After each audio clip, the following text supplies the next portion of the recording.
Yo, what's going on, Mavs Gaming? D-Man back once again to help you out with NBA 2K21 Next Gen.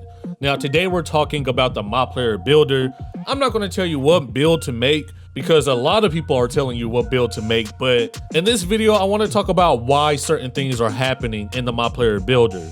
So if you're a MyPlayer vet, if you're a 2K vet, this video probably won't be that useful to you. But if you're just now starting out on NBA 2K, then I'll break down a few things that you need to pay attention to. So of course, it always comes down to what position you want to play and how you want to play NBA 2K. On NBA 2K21 Next Gen, you have more freedom to do what you want with your stats. So your height, your weight, and your wingspan will affect your maximum potential when it comes to certain attributes.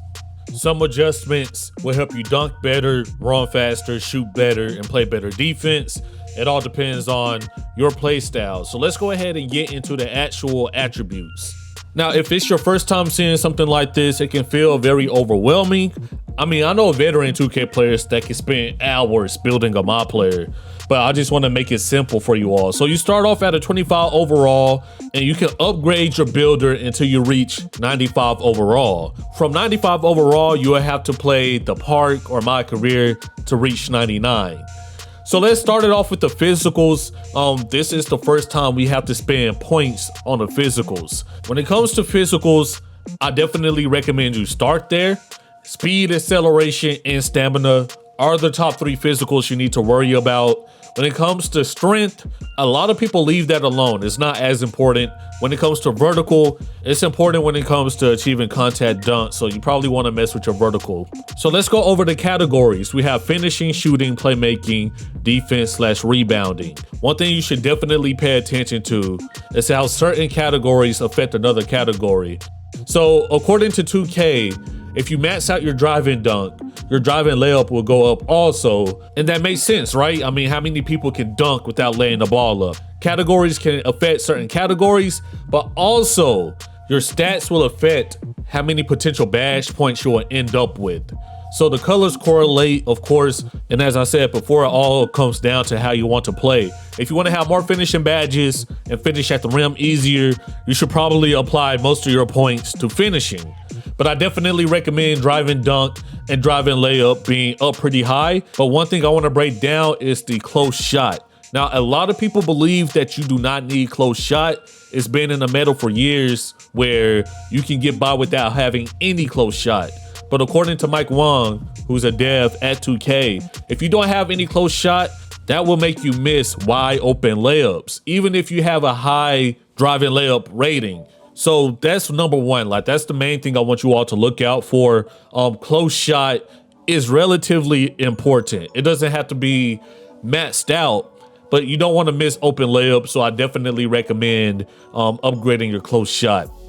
So now let's talk about shooting. If you want to be a shooter, of course, your 3-point shot will also affect your mid-range shot. So watch out for that. I believe the MyPlayer Builder is all about balancing and kind of catering to your style of play. So once again, you're only upgrading until you hit a 95. So most of the time, you're going to be sacrificing a lot of things. Even if you don't want to, you're going to have to sacrifice. When it comes to finishing, I'm a guard, so I sacrificed standing dunk and post control and a little bit of close shot. Like I said, you just want to make it high enough to where you can make open layups. When it comes to shooting, it depends on the mode that you play and how many badges that you want. I definitely recommend sacrificing the free throw a little bit if you're a park player and want more badges.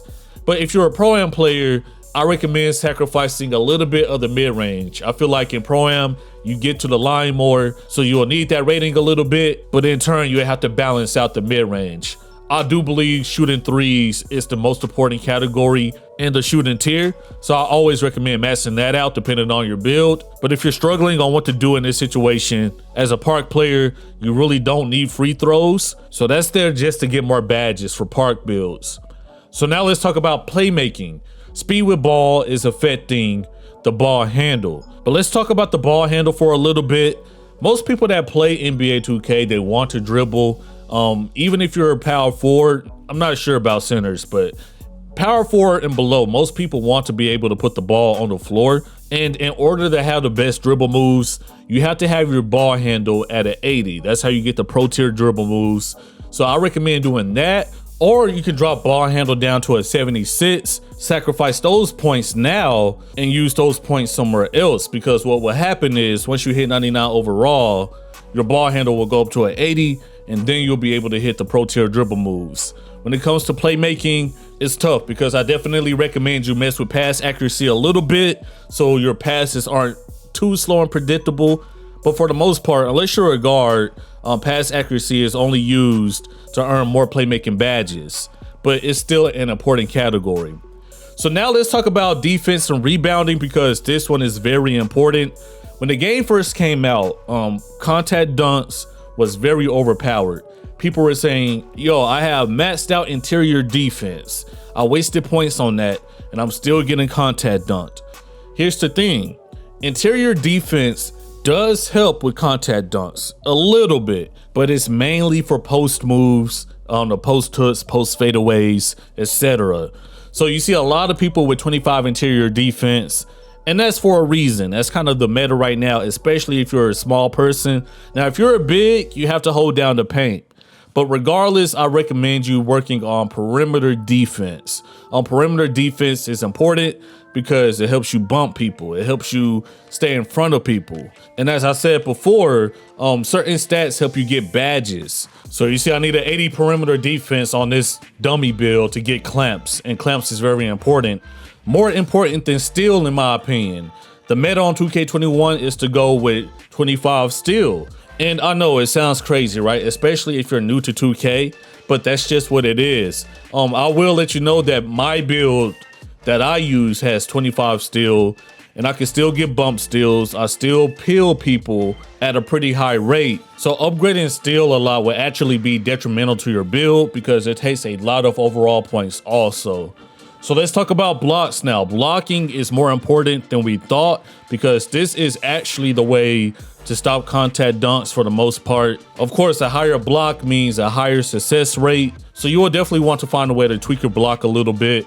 And when it comes to rebounding, I use rebounding, like I always upgrade rebounding no matter what type of build I make, mainly because that's a way to get a lot of defensive badges.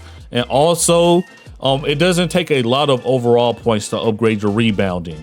So defense is definitely the tricky category. I'm not going to tell you to just sacrifice steal. Just know that you can do better things if you do sacrifice your steal and a little bit of interior defense. Because the way the game is being played right now, interior defense will not completely stop contact dunks. It will only help a little bit. So this is what I ended up with. Of course, I went for a more balanced build, 15-15, 15-8. If you watch a lot of build videos, they will tell you to make the popular power forward 6-7 build. And I definitely recommend that build if you want more badges, but you're going to be a little bit slower, which is something you can sacrifice in 2K. But at the end of the day, I like the MyPlayer Builder on NBA 2K21 Next Gen, mainly because you can make a player that caters to your play style, and that's the most important thing to me. So I just wanted to go over the builder in this video. In future videos, we will talk about progression, we'll talk about badges, and choosing the best takeover. So I hope this helped you all out just a little bit. You all take care and be safe. Peace.